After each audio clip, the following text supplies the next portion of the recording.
Since the start of the Russian invasion of Ukraine, comparisons have been made with the potential future Chinese invasion of Taiwan. If such an event does happen, just how comparable would the events and variables seen at play in Ukraine be to the Taiwanese theater? The geopolitics and allies of it all are different. The geography is different. China's political clout is different. How would all those make the war over Taiwan different from the war in Ukraine?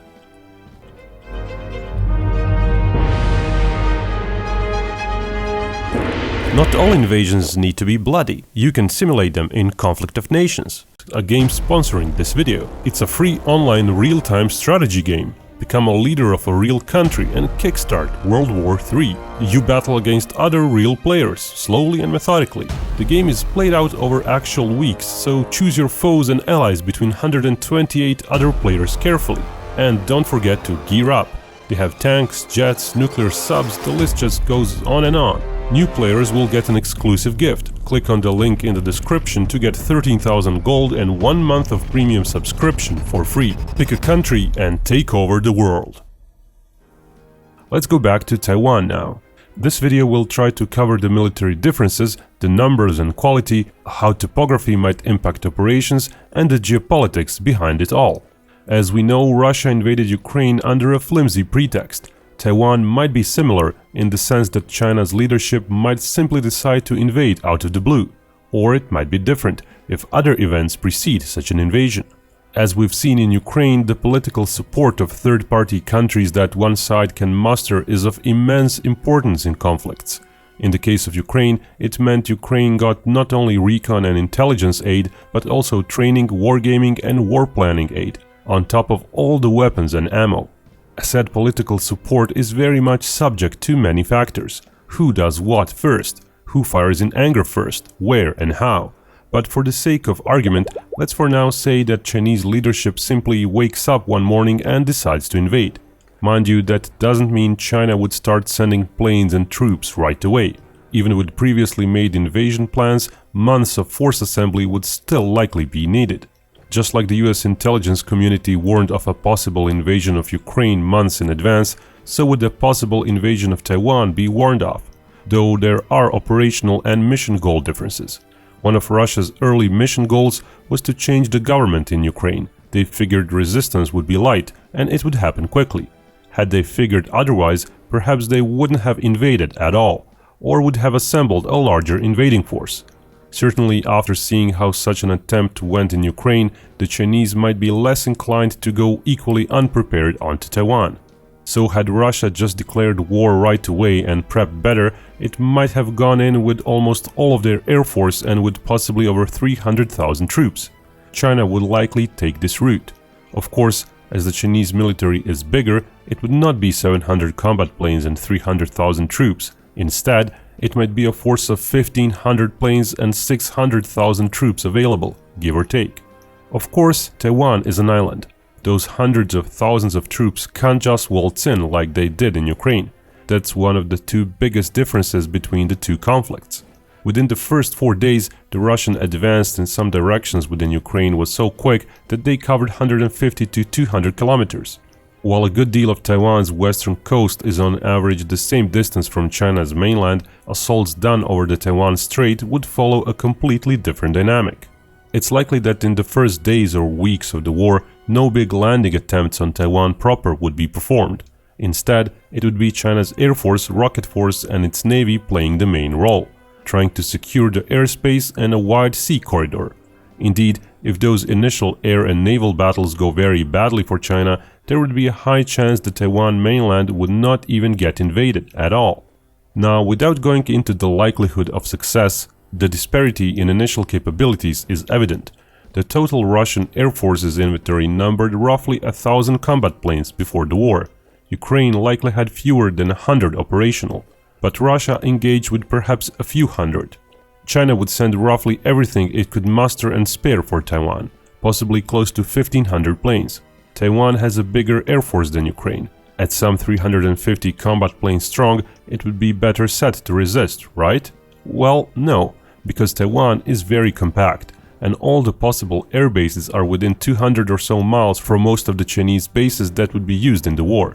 In Ukraine, there were targets that Russia had to strike which were double that distance. But also the number of missiles raining down on Taiwan, neutralizing both the air forces and air defenses, would be much higher in Taiwan. Due to the proximity of the island to China, even multiple rocket launchers would be striking such targets, on top of several thousand other missiles. In Ukraine's case, US intelligence claimed Russia expended 710 various missiles in the first 2 weeks. China would likely expend several times that number, on a smaller target set, further compounding the issue. Despite the much more robust air defense and anti-missile network, it's likely Taiwan would get eventually overwhelmed by the combination of massed missile, drone and fighter jet attacks. The proximity of Taiwan to China is simply a large enabler to the Chinese Air Force, compared to the Russian Air Force over Ukraine. Furthermore, as the Russian Air Force was limited in recon platforms, guided bombs and anti-radar systems, it could not exploit whatever air superiority it enjoyed. The Chinese Air Force is more likely to use its hardware and technology edge compared to Russia to keep Taiwanese defenses neutralized with guided bombs once the initial missile campaign subsides. Another big difference is the damage to infrastructure. While Russia is struggling to strike at the Ukrainian electric power network and other civilian infrastructure, the number of Chinese strike assets coupled with proximity to China and coupled with a more compact and smaller target set might mean Taiwan could very quickly lose most of its utilities. The war in Ukraine might be a learning lesson for China too, as China might perceive the general Taiwanese population accessing electricity as being too dangerous. Certainly, in Ukraine, electricity is helping not only transport and handle supplies, but is also a tool of keeping the morale high via news and social media. But there's the sea in China's way. Even though Taiwan's military is smaller than Ukraine's and China's is bigger than Russia's, China could not hope to achieve a better ratio of troops to Taiwanese ones in the opening stages of the invasion. Even with dozens of large civilian ferries unloading amphibious vehicles right into the sea, or smaller ferries beaching themselves to unload other vehicles, augmenting the military fleet, the combined air and sea invasion force would struggle to reach 150,000 troops ferried over the strait during the first day. That's because not all of those would reach Taiwan's soil. Some landing craft would be sunk, helicopters would be shot down, and the actual force landing on Taiwan's soil would be smaller. Ukraine had little over twice as many troops as Russia in the first few days of the war, when only the initial Russian forces are considered. While securing the naval corridor might take a week or two, cross-strait invasion requires massive assault fleet movements. Those would take weeks more, if not months, so Taiwan would have ample time to commence its mobilization compared to what Ukraine had. It's plausible Taiwan could deploy half to most of its structured reserves in that time period. So the actual ratio of Chinese to Taiwanese troops compared to the current Ukraine conflict would initially be smaller, despite paper figures suggesting otherwise. That initial day or two would be crucial. If Taiwan would push the invaders back to the sea, the whole invasion might fall through.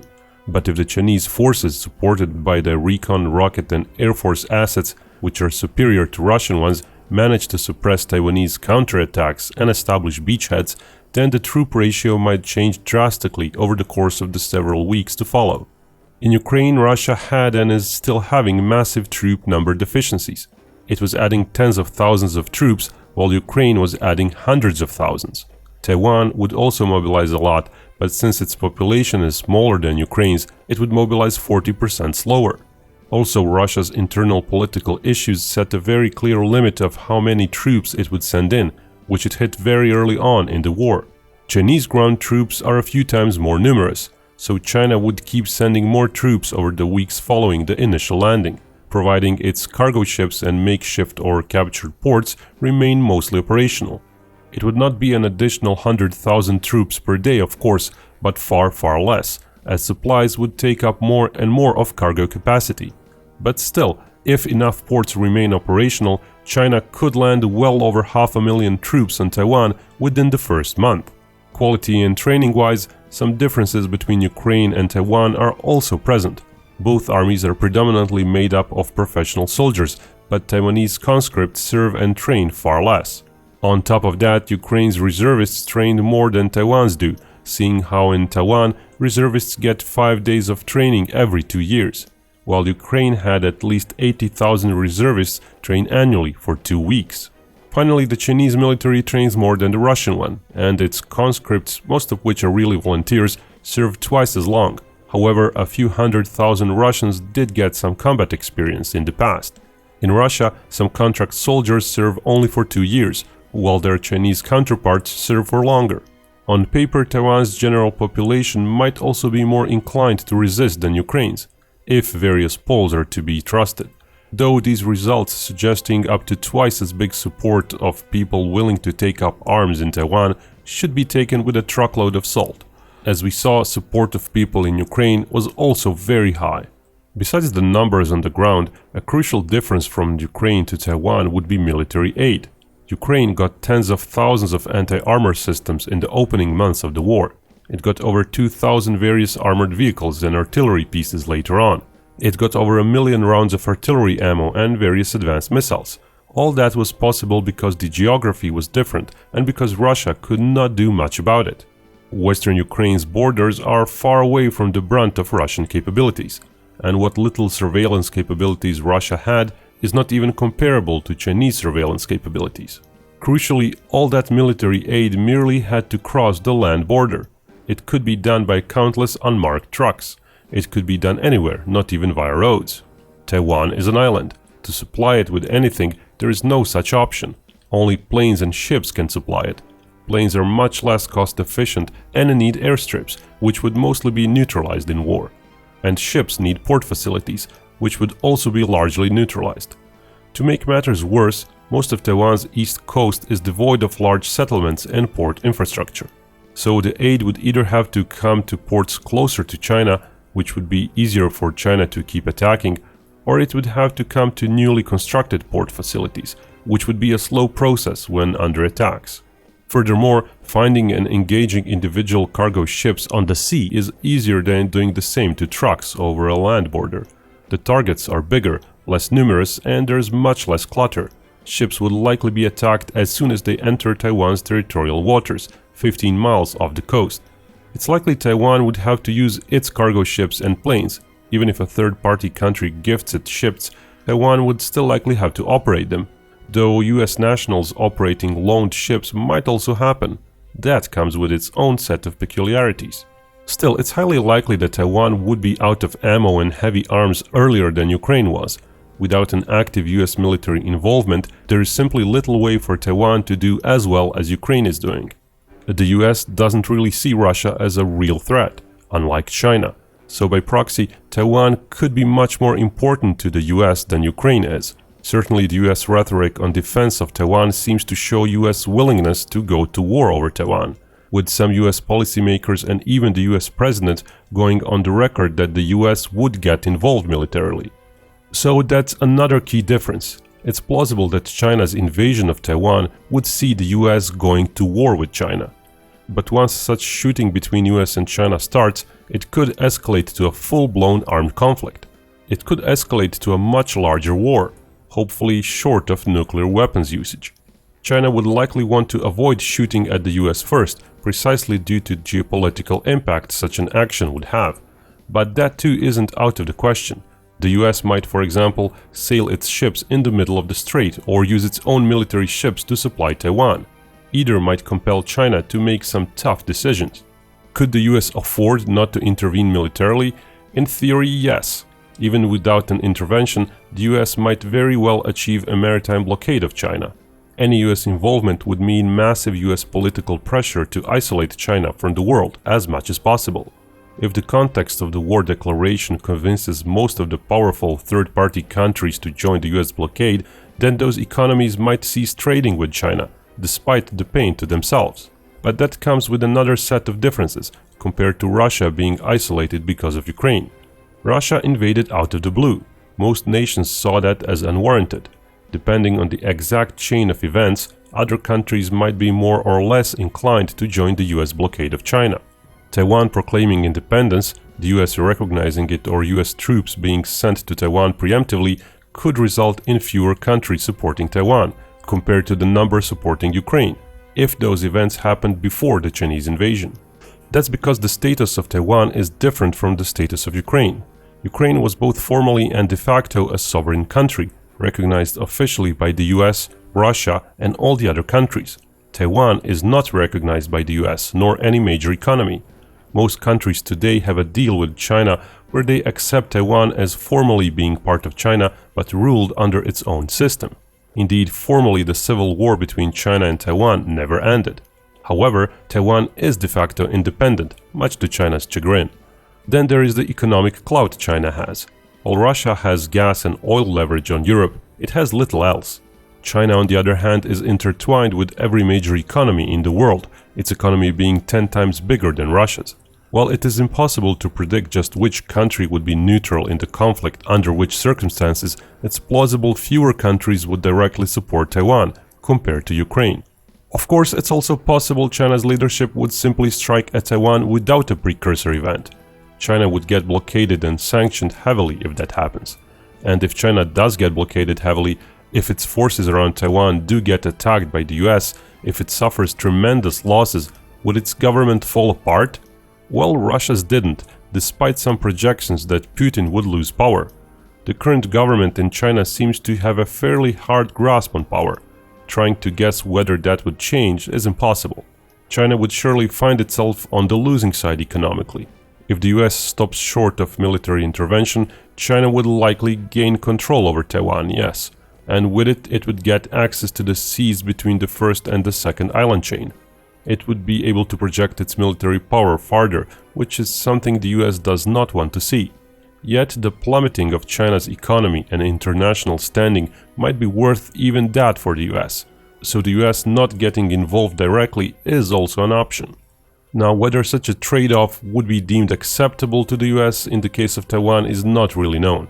While the current US administration might have signaled possible willingness to go to war, who's to say what some future administration would decide? US military intervention would be the biggest difference between the invasions of Ukraine and Taiwan. Without it, Taiwan might very well lose. With it, the world might see an armed conflict between superpowers, escalating into World War III. Let's get back to Conflict of Nations once more. This free online strategy game offers you a chance to build your own army, choose your own strategy, and get a taste of actual modern warfare. I really like how it all feels. I must take into account the economy of my provinces, the morale of the people, the infrastructure. Everything is important. Combat is no mindless clicking. I have to plan ahead wisely, as actions can have delayed consequences. Remember, Binkov viewers will receive an exclusive gift. Click on the link in the description to get 13,000 gold and 1 month of premium subscription for free. It's available for 30 days, so don't lose time.